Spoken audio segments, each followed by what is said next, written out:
Cette troisième vidéo me permettra de terminer l'introduction du thème des frontières qui est intitulé Les frontières dans le monde d'aujourd'hui.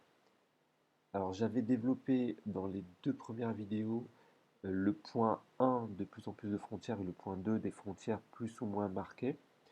Je présenterai ici la multiplication d'espaces transfrontaliers que j'appellerai davantage dans le cours, vous verrez, des territoires transfrontaliers, parce que ce sont des espaces géographiques qui ont été appropriés par les sociétés. Donc on parle davantage peut-être de territoires transfrontaliers. Je vous expose d'abord ce schéma qui peut être introduit dans une composition et qui est intitulé la frontière fermée. Alors, il rappelle ce schéma que lorsque des États se tournent le dos, une frontière peut produire des effets négatifs. C'est le cas de la frontière entre la Corée du Nord et la Corée du Sud. Dans ce cas-là, la frontière est un espace qui est une zone surveillée, un lieu de tension. C'est une zone finalement répulsive pour les hommes et les activités. Il y a peu d'échanges, il y a peu de points de passage, il y a également une surveillance constante et les axes de communication ne sont pas connectés entre eux. C'est une frontière sur laquelle il n'y a pas véritablement d'échange et toute une zone euh, forme ce qu'on appelle un no man's land, une zone qui n'attire absolument pas ni les infrastructures ni les activités économiques.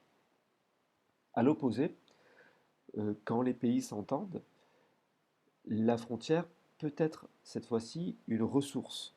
Les acteurs économiques, les acteurs politiques vont profiter parfois de cette discontinuité qu'est la frontière. Ils vont profiter par exemple des différences de salaire, des différences de fiscalité, des différences de développement de part et d'autre de la frontière pour développer les échanges. Alors la frontière, elle sépare, elle est toujours donc une discontinuité. Par contre, elle est attractive. Elle est donc devenue, cette frontière, une ressource pour les sociétés. Alors, il y a des points de passage, parfois très fréquentés. C'est le cas, par exemple, de ce poste frontière en Californie. Et il y a des équipements qui sont connectés, des équipements de transport qui sont connectés, des, euh, des territoires qui vont développer des traits communs, parfois, des frontières, des centres urbains transfrontaliers, comme on le voit ici. Par contre, la frontière est toujours marquée. On dit que ce sont des frontières filtrantes, ici. Donc, ce sont des interfaces. En géographie, on parle d'interface quand quand on parle d'interface, c'est une zone de contact en fait entre deux espaces géographiques différents. Lorsque les échanges de part et d'autre de la frontière entre deux pays sont durables, que la coopération est davantage poussée encore, qu'elle s'intensifie, apparaissent des territoires spécifiques qu'on appellera ici donc des territoires transfrontaliers. Alors il existe toujours une discontinuité politique, il y a deux souverainetés différentes de part et d'autre de la frontière, mais ces territoires ici vont finalement développer une continuité économique et humaine. Il y a de nombreux échanges, les contrôles sont peu ou voire pas présents dans cet espace-là. Les infrastructures de transport sont connectées et il y a parfois même des infrastructures internationales qui sont développées à la suite d'accords entre les deux pays. Alors, par exemple, je vous montre cette photographie du tramway qui relie Strasbourg en France à Kehl, situé en Allemagne, qui est issu d'un accord entre les deux territoires transfrontaliers.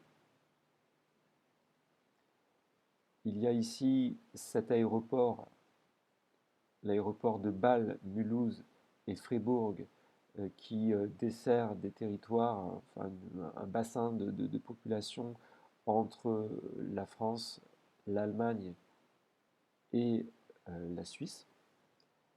Et l'Union européenne a développé des structures juridiques transfrontalières qui sont nombreuses, diverses. Par exemple, il existe des groupements européens de coopération territoriale. C'est le cas, par exemple, de l'hôpital de Cerdane, qui est un groupement fondé en 2010, qui se situe d'un côté en Espagne et d'un côté en France, et qui a permis de développer une infrastructure sanitaire, un hôpital, qui va à la fois servir des populations, des habitants qui habitent en Espagne et à la fois des habitants, des populations qui habitent en France.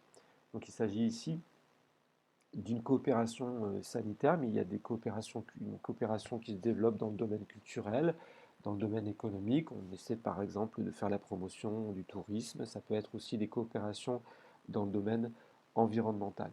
Donc la frontière ici euh, n'est pas répulsive, elle est attractive et elle est, on peut presque dire, dépassée. C'est-à-dire que la frontière, elle permet de réunir des populations et se développent des territoires qui ont des traits communs, qui ont un fonctionnement propre, malgré cette discontinuité politique qui demeure, qui s'appelle la frontière. Donc l'introduction est terminée. Je vous remercie de votre écoute. Et dans une prochaine visioconférence, vous me poserez des questions s'il y a un point à préciser, des points qui ont été mal compris, qui prêtent à confusion. Je vous remercie et bonne journée.